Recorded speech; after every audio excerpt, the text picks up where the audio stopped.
I'm going to kind of do a little bit overview of Autism Tree, and then I'm really going to make it interactive. So, because I'd rather you guys, because I don't know what it is that you guys know, and I know what I know, so I just kind of want to make it back and forth for all of us, so you can ask questions, and we can kind of give you some of the information maybe that you need. So the Autism Tree Project Foundation is the second. The executive director, Dana Hoff of Autism Tree, was the second person I talked to post-diagnosis of my son. And that was a very long time ago. And she put me on the right path. I'm a professional taxi cab driver now to 3 kids. So my oldest is the one who has autism, and then I have 2 other girls.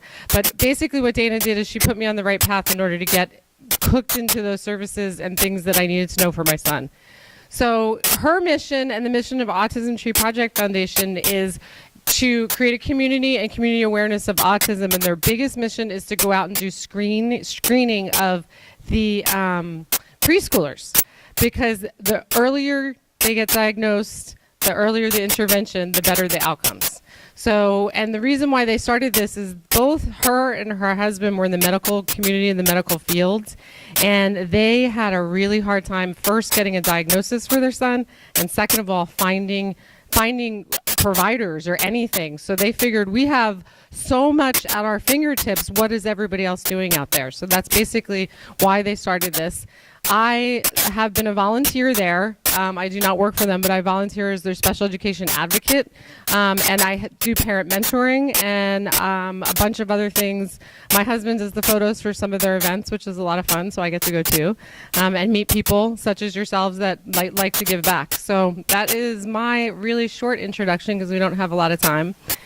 And oh wait, I'm supposed to use this thing. Yeah, I think I got it. Okay.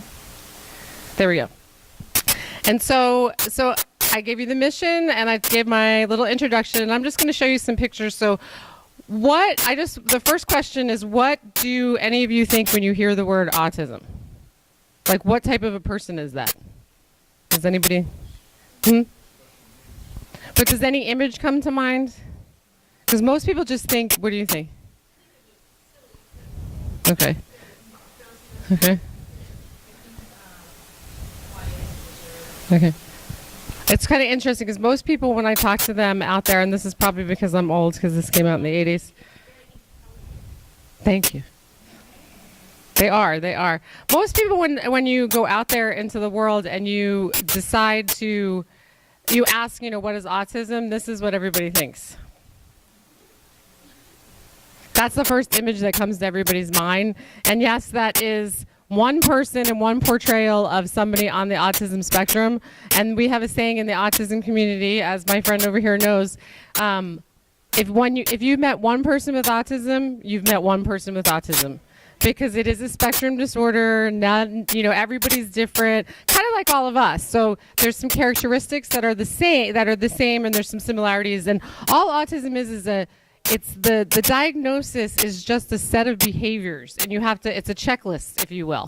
So it really doesn't tell you anything, and it really frustrates me. So that's just one of my things. So I just wanted to share with you just a couple of what the faces of autism to me are, and these are some people I know and some people I don't. That's my son when he was really little. So, these are kids that you see all around, and you can see them, they're all around. They're your mother, your friends, children. You can notice them hand flapping sometimes, right? If you ever see that, that's a little tiny sign. It's just for them to regulate themselves. You'll see jumping. You'll hear noises. My son's favorite noise is E. My son is non-speaking, so that just means he does not have words. He has said words, and a lot of times he says words to other people, never to mom. So that is kind of telling me something. But the most recent thing for my son that I am just so over the moon about is he's starting to type now.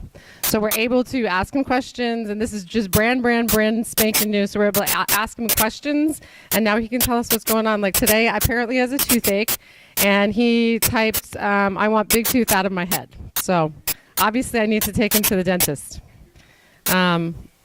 which is good to know, because how would I know if he didn't type that just today?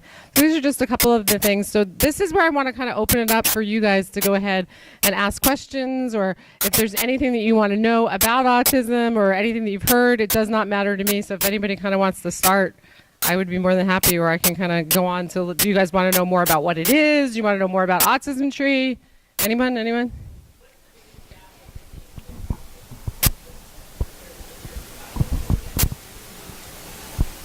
The biggest gap right now, especially since 2008, there was a big budget cut going, and the budget just keeps getting cut and cut and cut for services.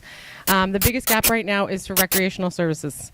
They used to be able to do recreational services and camps and other things like that, and that was specifically written into the budget cuts and a law now. So we don't have access to be able to do those specialized services. While yes, we can get these kids out into the community for other things, but there's some specialized things that that were available that are no longer, which is kind of sad.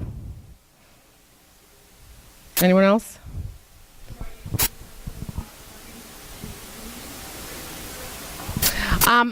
There are other people that are out there, and as a matter of fact, my friend and I were just talking about that right now. That it's a huge need out there in the community, because these kids are going to wind up getting isolated, because most kids, what do they do after school?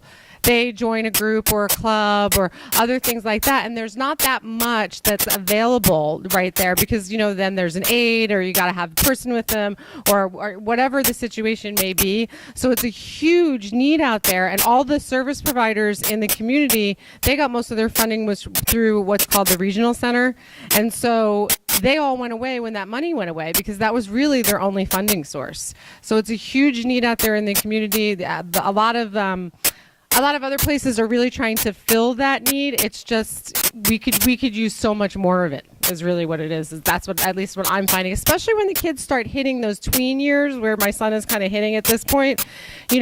Most of the time they're going to go to the movies with friends, or to the mall, or do other things like that. And actually, Autism Tree does have something that they are starting with kids, and it's a bunch of kids with autism that are going to plan what they're going to do. They're going to go to the movie and doing all that stuff. But those are things. But there needs to be somebody there, kind of not overseeing and telling them what to do, but to be there in case there's something that happens, just to step in.